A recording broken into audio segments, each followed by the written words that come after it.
Welcome, adventurers! You've made it to the Wind Down, the live stream at the end of the Geekverse. It's a chill place to hang out here as the sun sets on another day. We're here to have a little chat, reflect on the day's successes, and prepare for a better tomorrow. So settle in with your favorite beverage this evening. May I tempt you with a cup of chamomile? Why, thank you, Dory. I would love a mug of tea this evening, but perhaps you would rather have some coffee, though I do recommend a decaf this late in the evening. Or perhaps maybe a cold brew is more your style. Oh, no thank you, Dory. A little red wine. For me, I think. Sounds like an excellent choice, Gandalf. Whatever you want, it's yours. Could I offer you a bourbon, a martini, an old-fashioned, or something perhaps a little stronger? Ugh. Well, I mean, if that's really your thing, then okay, but I hope we can find something a bit better than that. Romulan ale? Why, Bones, you know this is illegal. I only use it for medicinal purposes. All right, now we're talking. I'm Heath, and I'll be your host. Welcome to my home. Come one, come all, writers, artists, sculptors, storytellers, board gamers, streamers, dungeon masters, fans of sci-fi, fantasy, geeks of all kinds. Whatever your fandom, you have a place here. For soon it will be time for another long rest so that we can recover our hit points, our spells, and our abilities, so we'll be ready to fight on for another day tomorrow. But first, we all need a little time to reflect. Because you've survived another long, perilous day of wilderness treks, dungeoneering, and random encounters. And that's worth celebrating. Let's tell the tale. It's time for the Wind Down. It will improve your life. It really will. Give it a chance. Here we go. Hello, everybody. Good to see you. Man, I feel like it's a blast from the past being here for a wind down this evening, because a traditional wind down, it has been so long. But it looks like the gang's all here. It is good to see you. Stray's here. Stray's here. There we go. BGD is here. Welcome. Hey, let me press the fog machine. I need to get the fog machine going here. Bubba. Good evening, Bubba. Good evening. Inner Light's here. August says, I get a kick out of these intros. Thank you. I worked hard on this intro and the morning grind intro. I need to improve my Crafter's Corner intro. I'm not quite as happy about that one.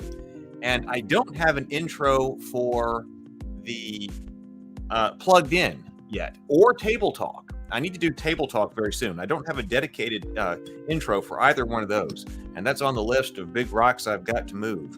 So I've been thinking about that because I want to have a different intro for every show. Let's see here. Pan Smith, a time for the weed down. Well, it can be that if you like. That's perfectly fine if that's your thing.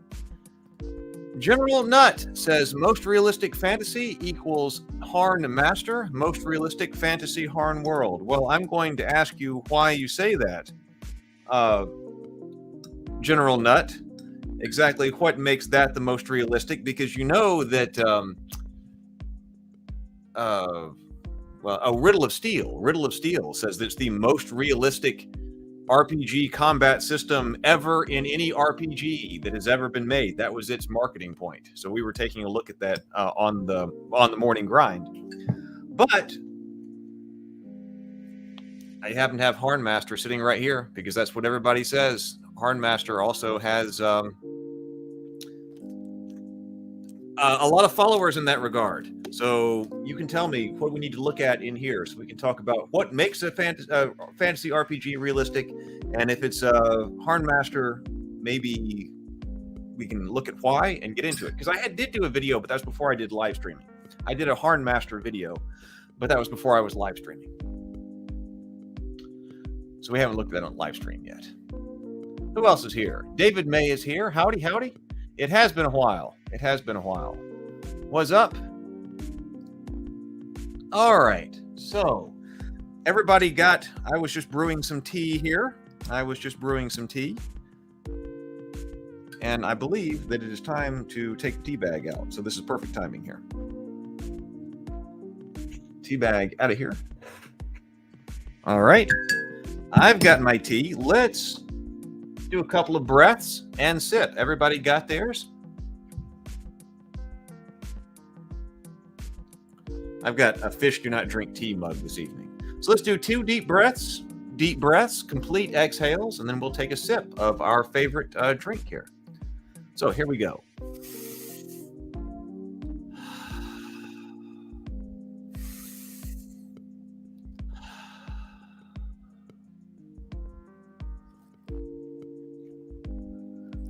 Very good, very good, very good. It is a great way to wind down and end the evening. I'm so glad that you're all here with me today or tonight.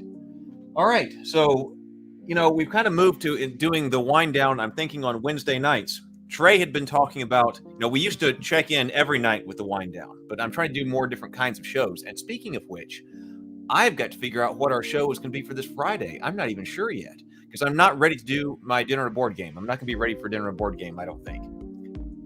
Yeah, especially I got to create intros for that, and I want to make sure that's really good, and I got to create graphic assets for that. So even if I were to do some tests on software and running a show, I wouldn't be to the standard that I want for the dinner and board game. So we'll have to see. But we need some kind of show for that. All right. So for Friday night. So what brought that up?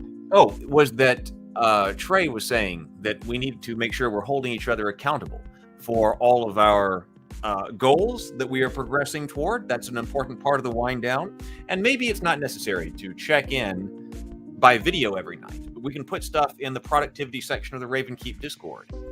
So if you're not part of the Raven Keep Discord, we can use the productivity section to check in on nights that we are not winding down. So if you need to hold yourself accountable, if you've never been here before. Oh, I was about to say, we've got some different things that we have got, some abbreviations that people may not recognize yet. So we're going to talk about most realistic RPGs and what that means here. But first, we've got to check in. Raven Keep Discord. If you're not part of the Discord, here's the Discord server. So let's check in. How are we doing? Did you accomplish your goals today? I'm going to turn on the auxiliary camera system right here. I'll talk about my day. Hold ourselves accountable because, hey, what's life worth living if you're not being the best version of yourself and always improving, right? So here's how my day has been going. I think it has been a pretty good day. I hit CCT. This is one of our abbreviations, CCT, Core Creative Time. Were you able to complete your core creative time today? Whatever that is. Are you writing music? You're writing books? Are you drawing? Are you painting? Are you doing sculpture? Are you just trying to do yoga, work out, or whatever it is that makes you feel fulfilled in your life? That's your core creative time. Were you able to do your core creative time today? Even if it's just 15 minutes, whatever works for you. I got 3 hours of writing done today, so I did my core creative time. For me, another big category is YouTube. By the time we finish up here with the wind down, I will hit my YouTube goals. I wanted to do more work with Raven Keep. There's more stuff that I'm trying to do with Raven Keep to get off the ground. I was working on some stuff that I want to show tomorrow on the morning grind. Kind of a surprise. Took a lot of time today. And then I didn't actually get to, I chilled out. I basically vegged for about 90 minutes this afternoon. So I didn't get more work done. But nonetheless, I'm hitting my goals. And then tonight, cleaning. I did an hour of cleaning. Finally, my living room is starting to get into the back into action. DAR, deliberate active recreation. I did walk 3 miles today. Not under load. I still haven't gotten back under load. And then DTC, that is deliberate, thoughtful contemplation. And I will do that after the wind down here tonight. So it looks like I'm going to hit everything over here. CTA is call to adventure. Did you wake up when you wanted to wake up today and get working on what you wanted to work on? If so, you were CTA. CTA, I was up. MBR is moving big rocks. After the morning grind, you think about what kind of big rocks you can move. And actually, I did move 3 big rocks today. The huge rock, so apparently a huge rock is getting all of those colors for the action figures specified. So that still hasn't gotten done. But I did move 3 other big rocks, but it seems like rocks are stacking up faster than I can move them. Diet was carnivore today. So 3 days of carnivore. Alcohol-free. Yep, I was alcohol-free. AF. WR is watch rings. Boom. Watch rings. Done. And then I also wrote 750 words. That's going to be a perfect day today. That's going to be a perfect day today. That's how you do it. So, just like Stray was putting in here, Stray put in GD. GD is good day. So if you had a good day, put in GD in the chat. GD in the chat for good day. The other option is WIT. WIT means will improve tomorrow. So those are your two options. It was a good day or will improve tomorrow. I like Stray's philosophy that sometimes it can be a good day, but you're also going to improve tomorrow. So good day, will improve tomorrow. So AF, alcohol-free, SF, smoke-free. You can work on smoke-free if you want to work on smoke-free. And then also MBR, so move big rocks. Excellent. I've also weighed in today at 172 pounds, 177.2 pounds. The 30th, I was at 180. So are you moving in the directions you want to move as far as your weight goes? If you have weight goals, maybe you want to gain weight, maybe you want to lose weight. So that's all on the table too. This is where we check in and we hold ourselves accountable before we talk about geek topics in the evenings. Jason says wit. Jason says will improve tomorrow. No problem. Will improve tomorrow. We'll do better tomorrow. And if you need accountability, well, check the Raven Keep Discord server.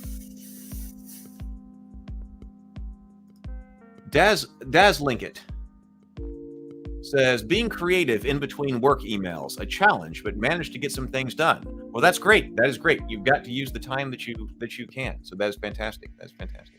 At least there was time. Marvel Indy says, GD, a good day for Marvel Indy, coming in from Twitch, no less. Good to see you. Good to see you on Twitch. So that's basically how my day stacked up. I hope that yours was amazing as well. So I've decided I'm going for 30 days here. And some days, like yesterday, I didn't hit everything I wanted to hit. But this day, I'm just going to track it in terms of, well, how many days can I hit each one of these goals out of 30? So we'll go for 30 days if you want to join in, and we'll see how many days, what our streak is, but then also in general, even if we mess up the streak, how many days out of 30 can we possibly get to? So that's how my day was. And tonight, winding down, then going to chill, do my contemplation, and then wake up early in the morning again and start it all over. Because it's not about how much work you can get done in a single day. It's about how much you can get done in a single day, and then also do it again in the morning, and do it again over many months and many years. So I asked in the Discord server what our topic could be for tonight, because I like to we can take questions. I can take questions while we're here, answer questions. And if you have some other major topic then you want to bring up, that's fine. You can put it in there. But people had been talking about on the HarnMaster video that this is the most realistic RPG that's out there, and we haven't ever looked at it. So I thought that a good discussion topic would be what makes an RPG realistic, and then why are people arguing so heavily for HarnMaster? Because I did a brief unboxing of it and kind of looked at stuff, but didn't get into it all that heavily. Years ago, the reason I bought this HarnMaster box was because first of all, the realistic knight on the cover really got my attention. I mean, it's the kind of thing that I like. But then also, I wanted to evaluate it for a Lord of the Rings game. Now, that Lord of the Rings game never really manifested, but I wanted to know what kind of the best system was for running a Lord of the Rings game. And some people said this one was a good one, and so that's why I was checking it out. Robert says, I think Forgotten Realms, with its city-states and unique cultures, was incredibly rich and realistic. So I guess that's actually the first distinction that we could try to make here is, are we talking about the setting? Are we talking about the setting? Or are we talking about the rule system? Now, I suppose we can talk about both. But when I was when I thought about this, when people were talking about the HarnMaster setting, I think people were talking in that case about the rules, like what makes the rules realistic. Now, of course, we can also talk about whether or not rules whether or not the goal should be for the rules to even be realistic anyway, because some people's some people for their purpose for their rules wouldn't even be realistic. But you could talk about the rules being realistic, but then also whether or not the setting is realistic.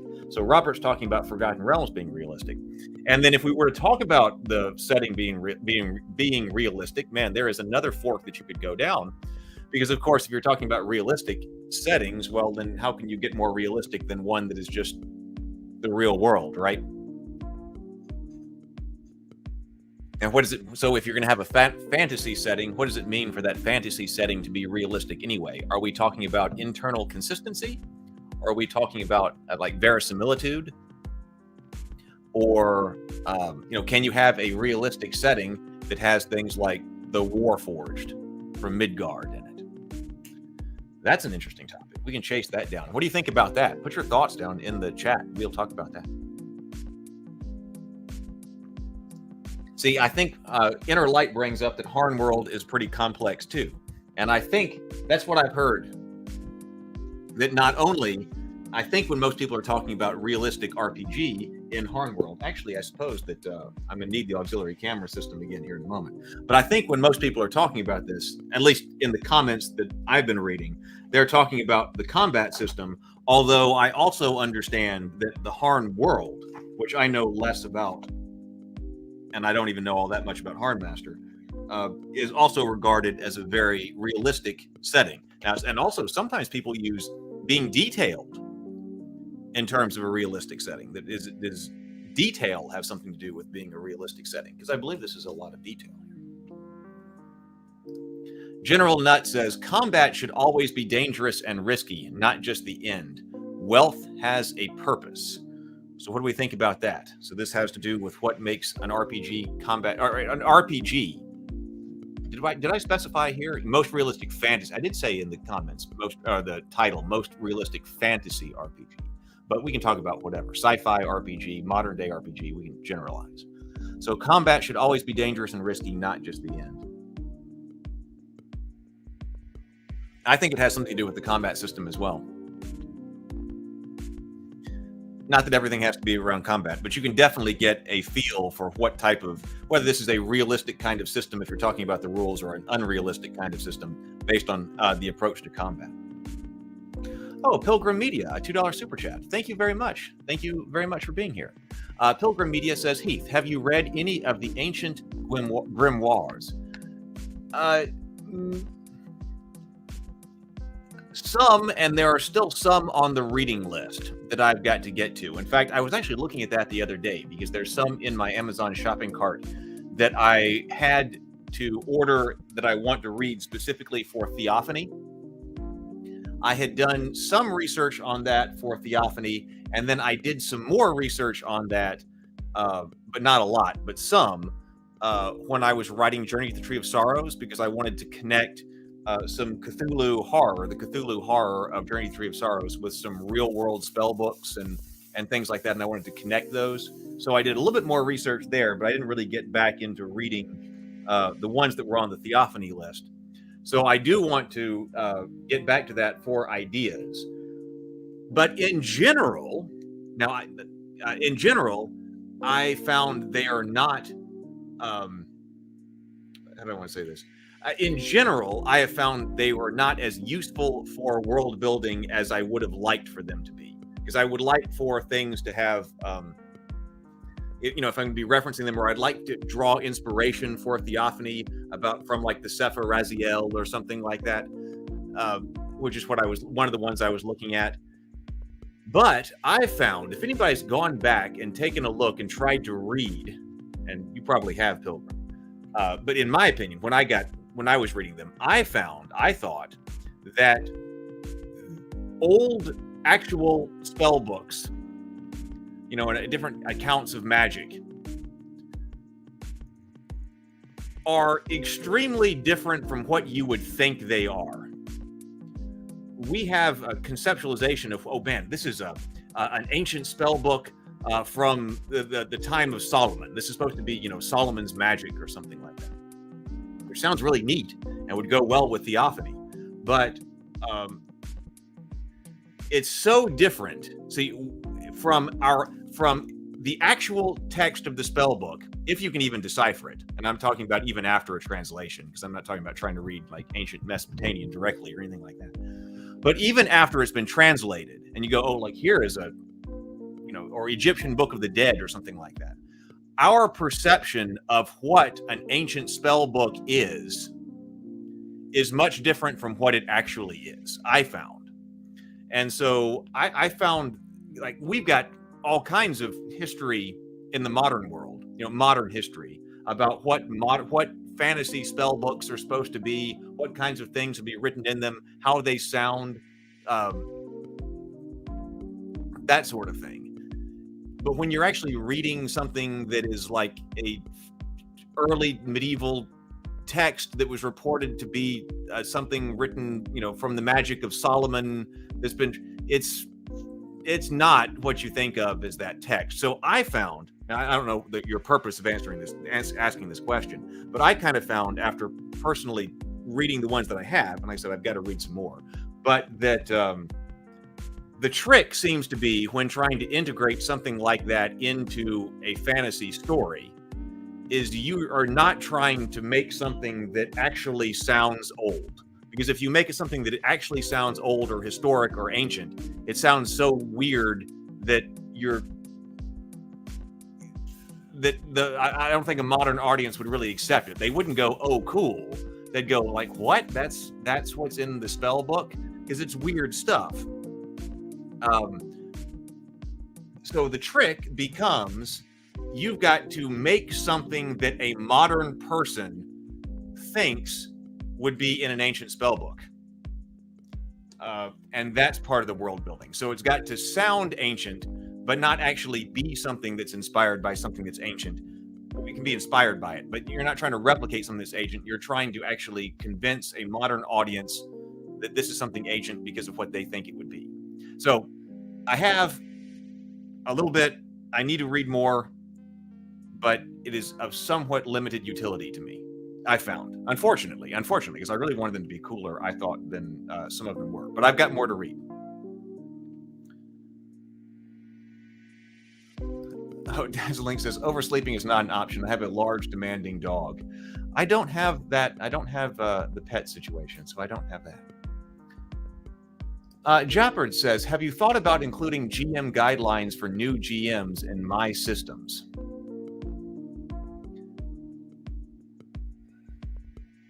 Maybe some.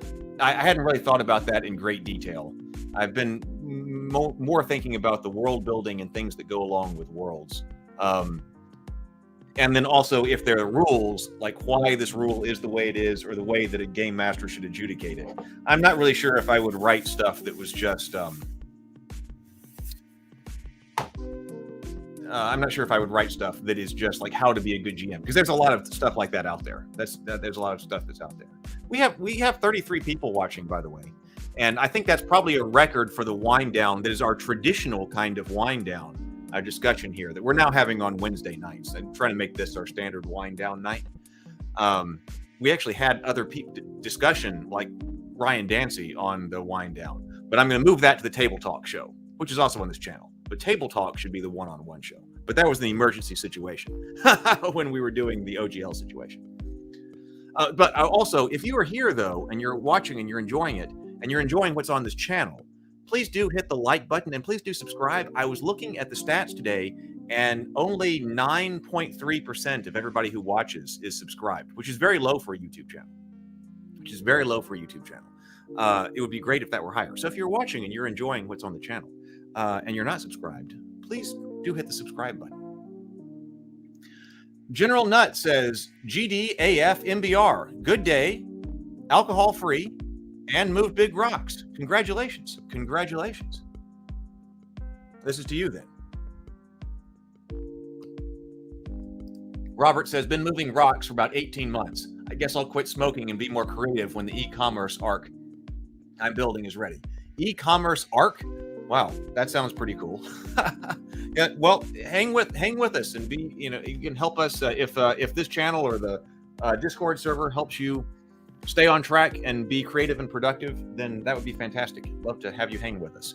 I've been revising. I was telling people earlier this morning, over the past 48 or 72 hours now, I completely revised kind of the way that I'm working on bringing out products and the kinds of things we're trying to create here on the channel. I'm going to be bringing out stuff in different ways, electronically and stuff like that soon. So I'm completely revising my strategy on that. So stay tuned for that.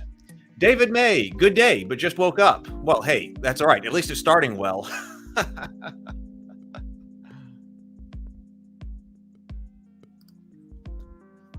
Asha Carlos says, a rocky start, but it's ended up on a sweet note. Would have liked to get more done, but there's always tomorrow. I would have liked to have gotten more done too. I would have liked to have been able to use that extra hour on more business, big rock moving, but I just needed to chill, so I did. It sounds like we're being productive, Vision. Good to see you, Vision. Don't forget to take a long rest. It has been quite a month. On one level, everybody's like, man, I can't believe that January went by this fast. Or actually, that it was still January. But at my side, I was like, oh my God, it's already January, and I'm not where I wanted to be at the end of January because of all the OGL stuff. So BGD, on our topic of realistic fantasy, BGD says, is there actually virtue in extremely realistic fantasy RPGs? Isn't part of the point its themes of imagination and escapism? Shouldn't we actually be striving for just the right amount of realism? Well, there are some fantastic questions. What do people say about that? Put your thoughts in the comments, because there's a lot there. Let's see what I think here. Is there actually virtue in extremely realistic fantasy RPGs or realistic fantasy in general? Now, I would say yes. Now, see, because I used to be much more simulationist, and I still really appreciate the simulationist side of things. I used to be extremely simulationist in my thinking about a game, and I enjoyed it. So, I mean, if that's what you enjoy, then go for it. That's why I have so many GURPS books. And I still am a big fan of GURPS. But that's basically why, because I wanted everything to be specified. I wanted the simulation approach to things, and I liked that. And I was working on that with even in the terms of Middle Earth. So if you enjoy it, but it's not the only thing that I enjoy. It's not the only thing I enjoy. It seems like it's difficult to play in both sides.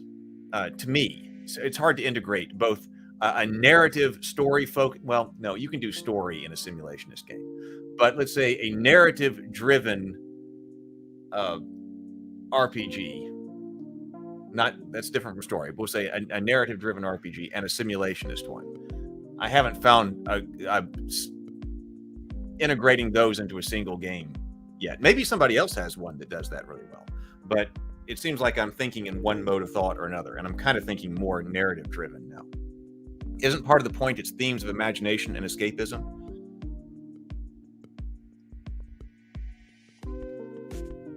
It could be. But like in my case, I was looking for, when I was working with Lord of the Rings and GURPS, I was looking for the most detailed. So that was a case where detail came into it. Kind of most detailed depiction of Middle Earth that I could come up with in the GURPS system. And didn't mind simulating combat or being, run through with a lance or running through an orc with a lance if you're a knight of Rohan or whatever. So I would say imagination and escapism was still there because that was part of trying to be in Middle Earth. But I was still trying to do in what my opinion would be realism here. Shouldn't we actually be striving for just the right amount of realism? And I would say also playability. Playability is there.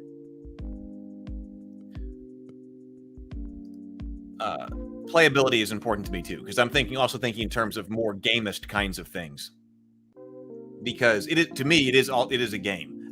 We could go hardcore simulation on everything, but on the other hand, it is a game, and so you also have to me, think about situations with what is the game. Like, this is a game. What are people going to enjoy when they're playing a game? Which may run counter to a strict simulation. Pan Smith, cool. I'm in the Discord. First group ever. Well, welcome. It is fantastic to have you.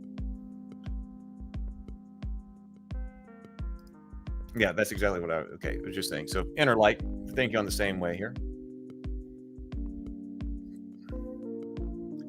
So General Net says HarnMaster is complex and its detail may detract from it. Hey, if somebody wanted to say, if you're familiar with HarnMaster, because I've got, this was the HarnMaster box. It's got, HarnMaster comes with just punched sheets of paper and you have to put it in your own binder. So that's what I've got here. What should we look at here? If you've got HarnMaster, you're familiar with it. What should we look at here in just a few minutes to understand why people say this is the most realistic combat or most realistic RPG ever? Is it something to do with the combat? Probably is. Figuring out how the basics of how a combat runs or something. Maybe that's what we should do. This isn't a whole morning grind where we try to get into it, but I'd be interested to know what would somebody recommend that we pull out of this book and take a look at for, in 5 or 10 minutes to go, oh, okay, I see why people say this one is the most realistic.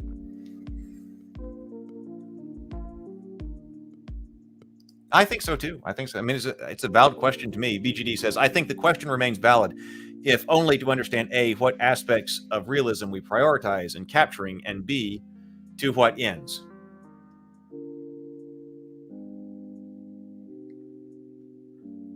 That to me would be similar to the purposes of why I would be asking the question. Pan Smith says, HarnMaster is my benchmark for a realistic simulator in a fantasy setting. I was waiting for somebody to bring up HarnMaster, because I really want to port its initiative system over to, I think it should be ported over to Pathfinder, since we've been talking about Pathfinder quite a bit and seem to be moving toward playing that.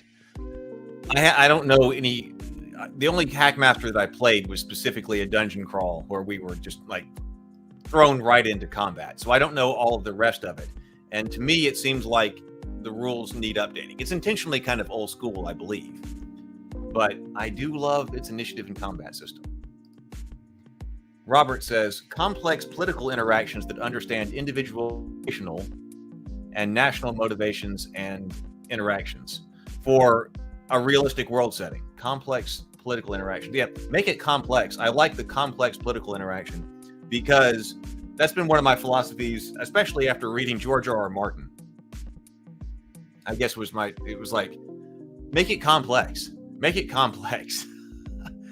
If people who get into that and the world building and things like that appreciate the complexity. Sable Phoenix, good to see you, Sable Phoenix. If the most realistic setting for a fantasy RPG is the real world, you might have to go with Ars Magica. It's basically real medieval Europe, just with magic.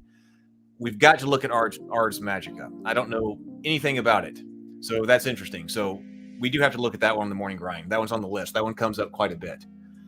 Now we were looking at the book by Expedious Retreat Press on one of the morning grinds. We were looking at morning world building, which is a magical medieval society.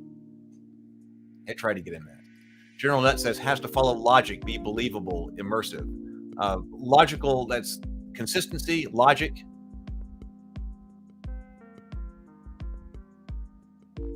Alan says, I think having a realistic game means grounding in physics, using real world physics and flexing the edges. David May brings one up that I don't know. For a setting, I would say chivalry and sorcery. The core book starts with a deep analysis of medieval times. Well, that sounds like another one that we should look at. I don't know chivalry and sorcery. Yeah, I agree. Especially when we're talking about rules. Most people BGD says, most people looking for realism seem to be focused 99% on combat resolution mechanics. Robert says, Forgotten Realms Adventures was a great example. Who rules?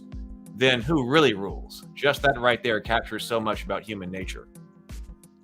I like that. Who rules and then who really rules? Maybe I should think about that when I'm creating different territories for the worlds we're building here. Isaiah, welcome, Isaiah. I look at magic in any RPG basically being the innate ability to manipulate matter and energy. Sometimes it can be taught, wizard, other times it's innate. Yeah, and we've talked about the difficulty with magic in RPGs because we don't have anything analogous that we can really draw upon. We can draw upon in the real world. We can draw upon our basic understanding of, hey, how does strength work or how does agility work? Because we've all got bodies and we kind of know. But magic powers, that one's much harder.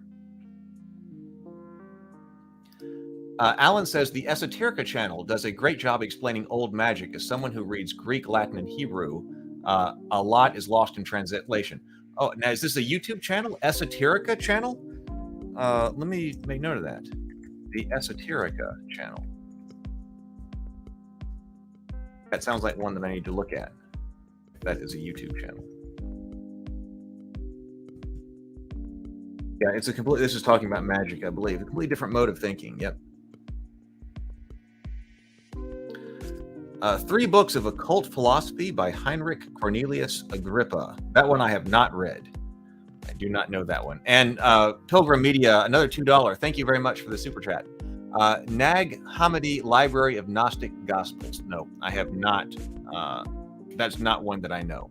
But the Gnostic Gospels I need to look at for Theophany. So I will get, that's probably one that needs to be on it. Alan says, learning about Proto-Indian European mythology is useful. Brianna was is into a bunch of mythology, and she went through Indian mythology.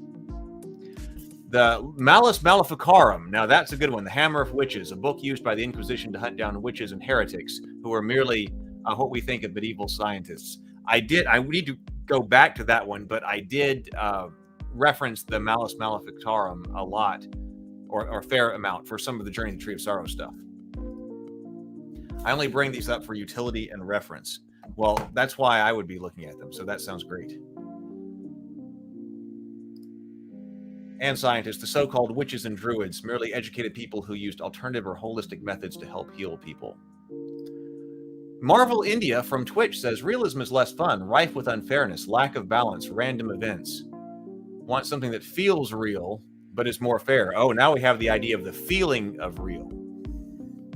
And we brought that up, that we've addressed the idea of what the feeling is when we've talked about dice simulations and probability. And if people are feeling that people have a different perception of the feel of probability than what probability actually is. And sometimes we're talking about with video games, which I didn't know, that video games will tell people on the face of it, the probability is one thing, and then on the back end, probability will be something else to try to make those things match, because it might not.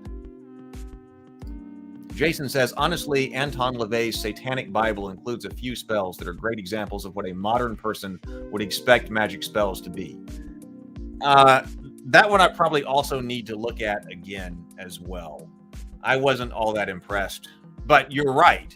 That it is what a modern person expects that kind of stuff to be. That's a great reference for that. Of course, and I was kind of even disappointed with it in that regard too.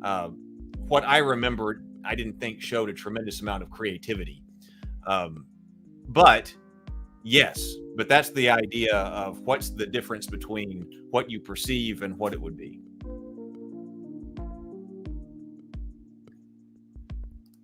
Oh, General, that says your coverage of the OGL was the most intelligent and enlightening coverage. Enlightening coverage. A+. Thank you so much, General Nut. Alan says the virtue is in creating bounds to operate in. If things are unbound, then what each person is picturing conflicts and can cause problems at the table. With magic, especially. You're probably talking about magic right there. Exactly. That's why free-form magic systems are so difficult. When we were looking at the Riddle of Steel, I've been thinking about the Riddle of Steel sorcery system quite a bit since we went over that like 3 or 4 days ago or whenever that was on the morning grind, because I like what it's trying to do. It's been a long time since I've read that, and I'm going, okay, I'm beginning to I think it needs some updating and some cleaning up as far as the rules go, to kind of make it a bit more modern. But that's exactly the problem, that we have that kind of stuff, the bounding for our strength, our agility, kind of intelligence, but we don't for magic. So if you can do a free form magic system, man. Hey, Ryan. Scott's for verisimilitude. What people really want usually is verisimilitude. That what feels real, things that make sense, that there's real danger, not depending on what the GM decides arbitrarily. Well, that's a good point. Vision also brings up, sure, a highly realistic RPG could be escapism. Think of The Sims 4. It's a life simulator, but people still love to escape to that for hours on end. I'm going to scroll down a little bit further here, and then I'm going to turn on the auxiliary camera system again. And let's at least see if we can figure out what what this is over here and why people say that, hey, this is the realistic. I went over here to combat. So here we got combat over here.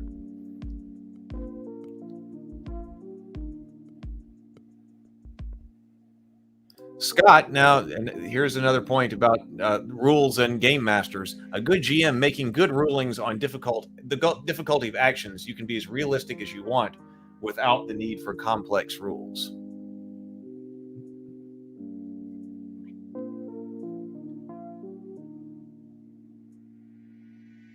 So not just, well, we'll probably take a look at combat here, but there's more to it than just combat in HarnMaster. Jonathan Reese says that we have to disagree on just combat mechanics being for realism. Check out things like GURPS, Social Engineering. Those were a good series of books. Those are a good series of books. John brings up Rolemaster. Yeah, we haven't talked about Rolemaster yet. It has been a long time since I played Rolemaster. We should try to get some Rolemaster on the morning round. Something wrong with my auxiliary camera system. Let me plug this in, unplug this, and then plug it back in. So it looks like it is.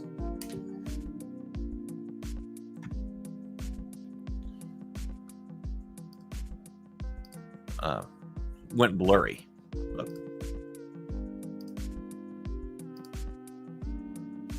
There we go. Now it's focused again. But yeah, we need to look at Rolemaster. I went briefly to the Iron Crown Enterprises site to look at what was out there for Rolemaster now. It looks like it was the same edition that I think I had. So let's take a look at combat just for a second. Like I said, this is not an entire morning grind on HarnMaster. But HarnMaster Combat, it says, provides the weapons, armor, and tactical options you need to control your combat destiny. Once you're familiar with the system, it's unlikely you will ever want to return to the 3 more hit points in your dead variety of combat. Boy, there are a lot of people who say that. Things like that. The Hackmaster, very big on that. So HarnMaster, and then also Riddle of Steel. You have modular combat here. It says basic and advanced. Oh my God. Look at all of the abbreviations over here. I was looking at weapon data, weapon skill, OML, WT, WQ, AD, HM, BEP, and price. So we've got stuff like OML is open mastery level for the weapon. I don't know what opening mastery level is. WT, okay, that's weight. WQ is weapons are rated for quality. Sturdy all-metal weapons like swords have higher ratings than hafted weapons like spears. WQ is used to test if a weapon breaks in certain combat situations. Higher quality weapons cost more. I've been told that this is. Let me see. Maybe I need more light over here. Turn this on.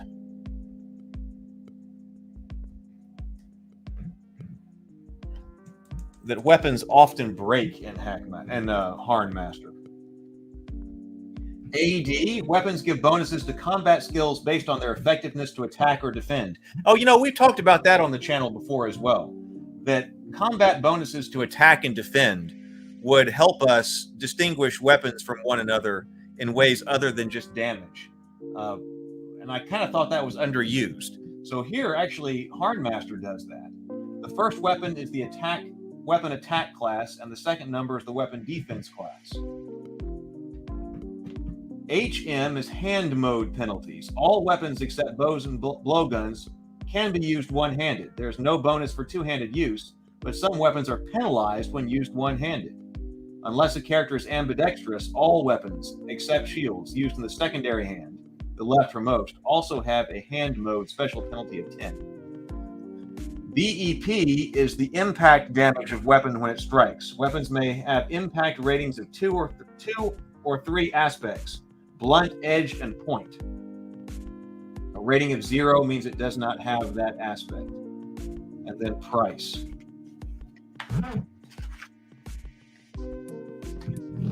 Let's take a look at how they do armor. As we talked about here on the channel, what type of armor categories we thought were good to use. This one does use a lot of different types.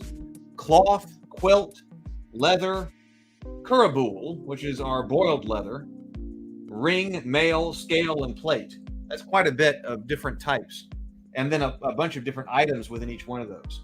So we've got quite a bit of armor types, and then we've got a whole bunch of different hit locations and coverage. So lots of stats for both weapons and armor. I think we should probably take a look at this one on the morning grind.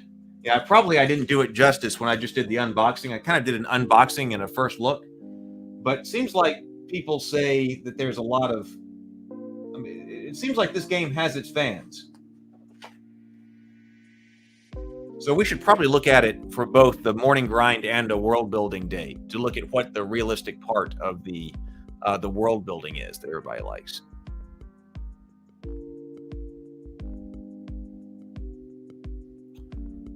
Let's see.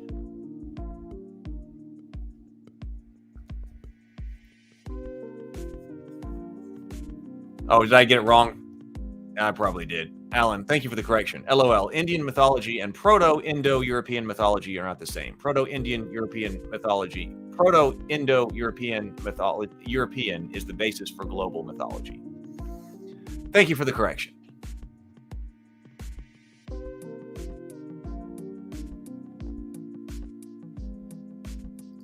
Jafford says, realism is not the only way, nor only good way to do combat. I'm concerned that a drive for realism will delegitimize all other approaches. But we also have to think about what exactly what exactly we mean. Because, like, would you say, for instance, that the Lord of the Rings, is that combat realistic? I'm talking about the books. Let's look at the books. The Lord of the Rings books. Is that combat realistic?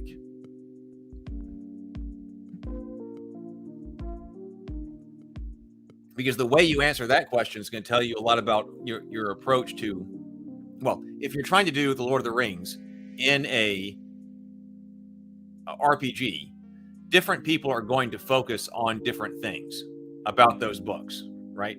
And so we do have a variety of different RPGs that have been done in Lord of the Rings, like even on my shelf back here.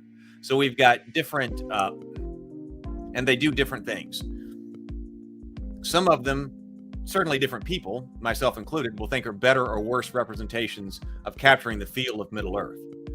So some people will say, yes, combat is very realistic. For instance, yeah, we got very realistic combat in Middle-earth, so we should definitely have that.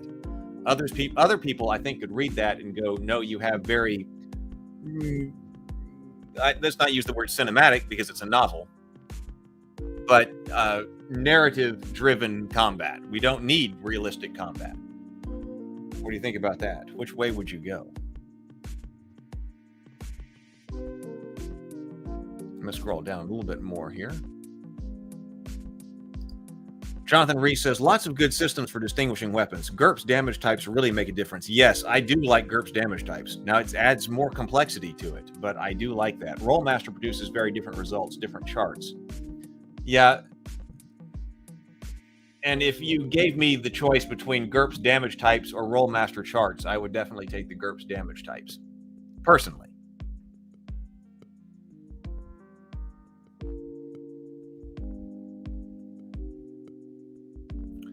Let's see. Isaiah Welsh says the Fire Emblem games had a weapon quality and a weapon breakage system by a number of uses, made managing an inventory very fun. It seems like there is quite a bit of interest in the games that we've got around here, or the interest of the people around here, that weapon breakage and weapon quality, that seems to be a thing that people have come up and liked, or even armor breakage as well. Seems to be something that people have wanted to include. But my question, which I would tend to, in general, like also, but the question is, making sure that it's implemented in a not cumbersome way. So this has some kind of check in combat situations over here with HarnMaster. Oh yeah, we got a lot of info over here on like injury determination as well. Probably. Oh yeah, we should probably talk about the way injuries are handled is probably another big thing. But the trick is making it not cumbersome to me. Well, I'm not sure what that is. Hey, good night, David. All right. Well, we'll probably need to look at because I think a realistic. I like a realistic fantasy Dark Age setting. So was one of the draws over here because that's how I would kind of start blocking out some of Middle Earth. So we'll get into the HarnMaster world setting for world building as well.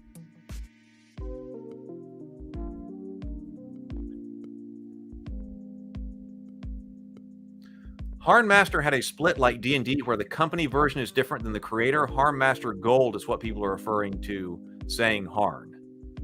Well, now I didn't know that. So what is it that I've got? Mine just says HarnMaster role-playing game.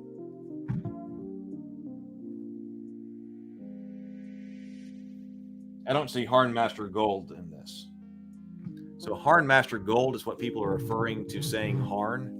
Okay, so I've got the wrong thing. The Wheel of Time has the best magic system, is very realistic, Alan says.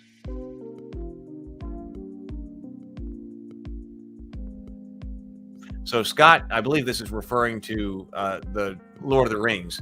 Cinematic action, realistic combat with poetic license.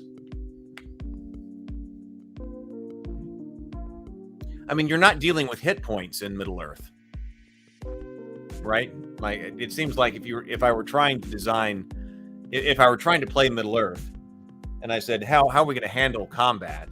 Would it be with Dungeons and Dragons style hit points? Now I know they did make a fifth edition version of the One Ring, or a fifth edition. Yeah, I guess it was kind of a fifth edition of One Ring, which I was skeptical of. I didn't play the first edition. Well, I haven't played the second edition of One Ring either, but I didn't have the first edition of One Ring.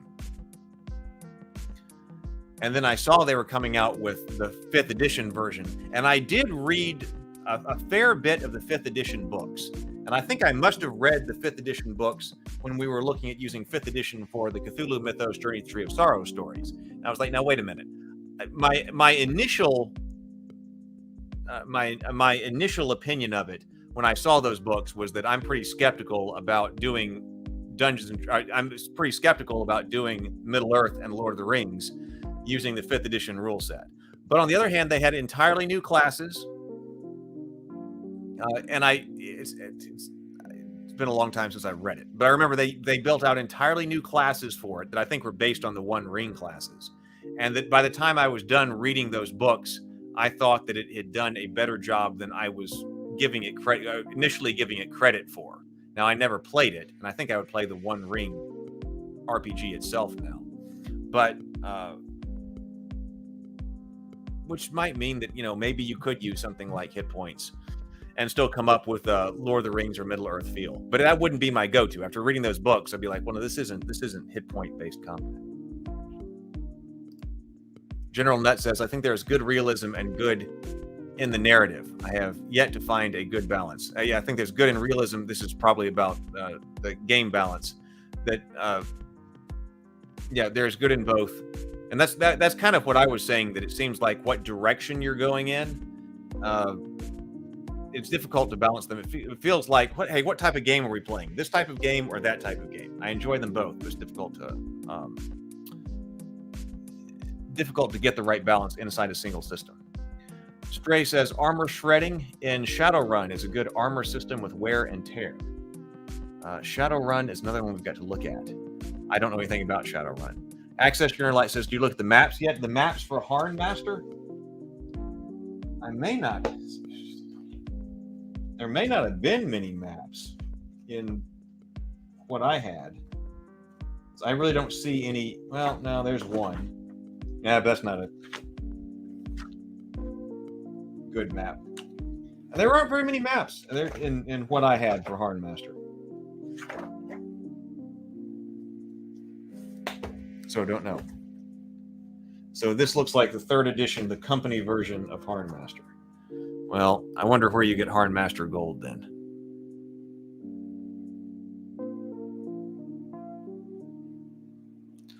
Jonathan says, I do like realistic wounding, but your table can do lots with D&D HP if you treat it as such. We use bloodied half HP as being your first little cut, and being dropped as actually being injured. Yes, Hayes, and we have looked at Against the Dark Master. And talk about a giant tome and brick of a book. Against the Dark Master is it. Because I went over this because MERP was the first RPG that I ever had. And so it seems like the Against the Dark Master went through and tried to really clean that up. Now, I don't know where you would say this sits on any type of realism, on the realism scale. But after I did a pretty extensive dive into Against the Dark Master before I was live streaming, so there are videos on the channel about where I was going through Against the Dark Master, and then we returned to it on the morning grind pretty early on. So we've looked at a pretty good bit of Against the Dark Master, and I think that if I were trying to play MERP, now see, if I were trying to play Middle Earth, I wouldn't play MERP today. I wouldn't do that. Because I think that's one of the systems that doesn't capture the feel of Middle Earth to my satisfaction for what I'm trying to do. But I admit there was some nostalgia in reading Against the Dark Master. If I just wanted to play a game like that, in that style, I don't think I would try to go back and grab MERP. I think this did clean up a bunch of things and seemed to make it a bit more modern, but with that same feel that MERP has, but sort of cleaned up and modernized. So I would probably try this over MERP today, but I wouldn't use it for Middle Earth. I wouldn't use this for Middle Earth, I don't think. Pilgrim 406 says combat bonuses for attack and defense make sense. Also would allow it if done right based on the style of weapons and the user's unique combinations. Can I switch out the background music? Sure.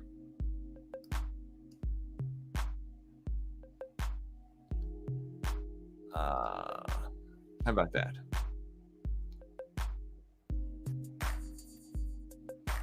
Scott says hit points originally represented skill, luck, divine favor, and stamina. Why not make them a spendable resource? Do dodge attacks, empower attacks, fuel spells with life force.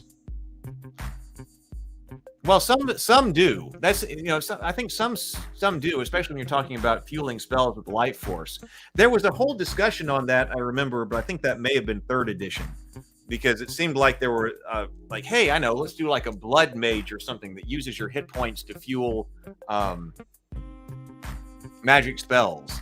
And I forget what the whole ruling on that was, but there was a whole, I remember on some type of blog or something like that. But I think it was a Wizards blog or something about game design, or maybe it was in a book or something like that. Maybe an Unearthed Arcana or something like that. Like things you need to think about before you do that. I may have seen those maps like at Gen Con or something like that.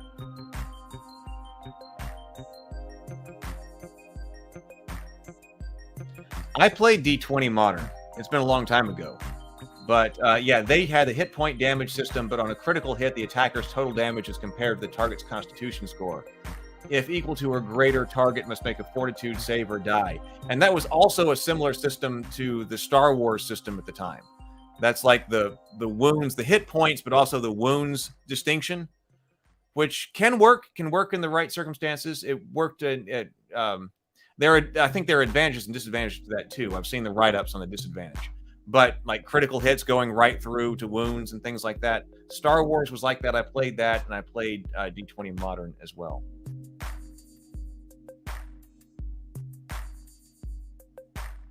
Oh, you're playing in a MERP campaign right now? Oh, that's cool. Blast from the past. Yeah, see, I would use it for a dark. You would use it for a dark or high fantasy game. Yeah, a dark, gritty fantasy game of some kind. Yep, we need to.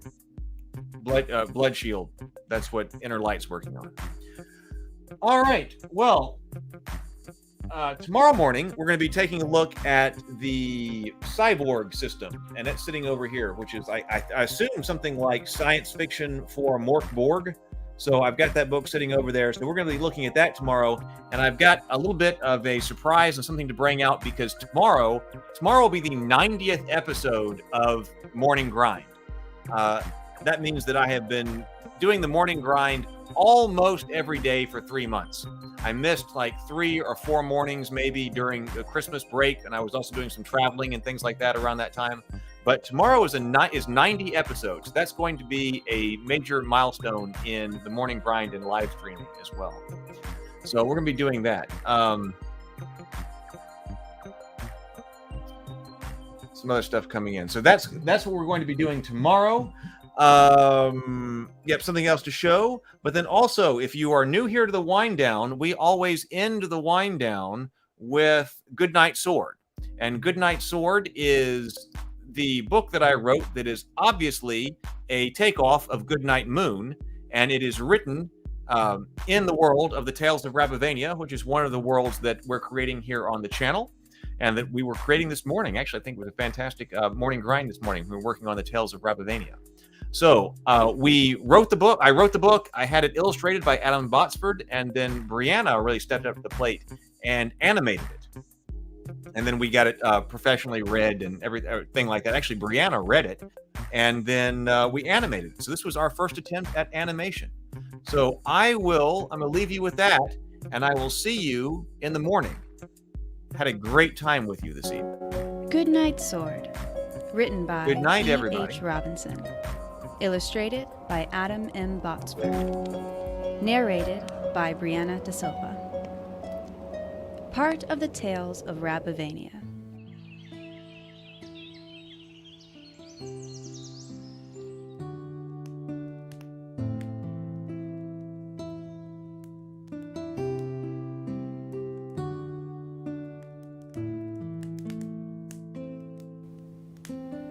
Goodnight Sword,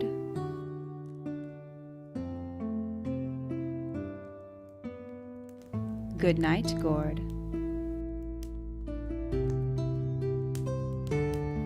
Goodnight Guards who keep us all safe, Goodnight Dagger, and the Iron Hauberk,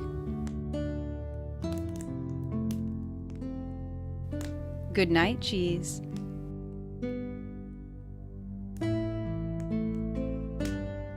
Goodnight Keys, Goodnight Elm, and Goodnight Helm. Goodnight Squire, and Goodnight Liar. Goodnight Shield, and goodnight to the lance only the gallant wield. Goodnight Banner, and goodnight Jewel. Goodnight Gruel. Goodnight Knights, and good night to the old soldier who says time's been cruel. Good night, maiden fair, whose favor I bear. Good night, rabbits everywhere.